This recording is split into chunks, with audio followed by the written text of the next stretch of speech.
Des brancards en file indienne dans un couloir et des malades qui s'impatientent. Ça devient pénible, à 80 ans, assis sur une chaise. Hein, ça fait quand même 3 heures que je suis là, au minimum. C'est long. Il y a des cas plus graves que moi peut-être, mais bon, c'est vrai que ça devient lamentable, quoi. Il y a du monde qui passe, mais je sais pas. On est dans un coin qu'on bouge pas. C'est un jour comme un autre, à l'hôpital de Creil dans l'Oise, au service des urgences. La journée commence et déjà on manque de brancards. Impossible d'installer tous les patients amenés par les ambulanciers. Il faut attendre. Ça m'est déjà arrivé d'attendre 5-10 minutes, mais des fois ça pousse jusqu'à une demi-heure, 3 quarts d'heure. Les urgences débordent. Le chef de service, Loïc Penn, dénonce une situation intenable. C'est assez aggravé. Il y a encore 1 an et demi, 2 ans, on avait plutôt une dizaine de patients dans le couloir. Aujourd'hui, on remonte à des niveaux qu'on avait connus 5 ans auparavant, avec 25 jusqu'à 30 patients dans le couloir, quoi. Je vais aller récupérer votre scanner directement, sinon je pense qu'on en a pour la journée.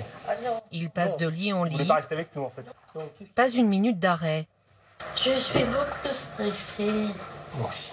Beaucoup de ces patients vont devoir être J'ai hospitalisés. un passe-bécœur. Mais il le sait, il n'y aura pas de place pour tout le monde. Économie oblige, une centaine de lits a été supprimée l'an passé dans cet hôpital et tous les services sont engorgés. En chirurgie, on n'a aucune place. Sur les secteurs de médecine, on n'a rien non plus. Les documents l'attestent, 0.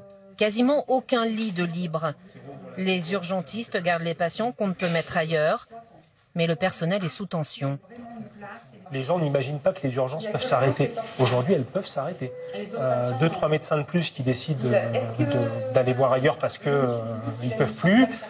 Ça reposera sur de moins en moins de médecins qui craqueront aussi, qui partiront. Enfin, vraiment, on est sur une situation dangereuse.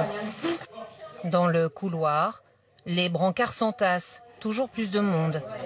Les malades se sentent abandonnés. Ça fait combien de temps que vous attendez? Environ 7 heures. Cette patiente est diabétique. Il faut que je mange. Il faut que je mange en temps et en heure, mais je n'ai ni soins, ni rien. J'ai peur. Face au manque de personnel et de moyens, la sûreté des patients est-elle assurée? La question se pose. Les médecins n'ont pas le sentiment d'être entendus par les gouvernements qui se succèdent. Il y a du découragement. On n'a même plus, enfin moi c'est mon humble avis, mais on n'a plus la force d'en parler. C'est tellement devenu habituel que est-ce qu'on nous entend, ça se dispute. Je ne sais pas. Je pense pas qu'on nous entende véritablement. C'est à nous de gérer. Et on nous dit bien, vous ne serez pas plus entendu en gueulant qu'en laissant faire. L'an passé, en France, il a été demandé à l'hôpital de faire 1,5 milliard d'économies.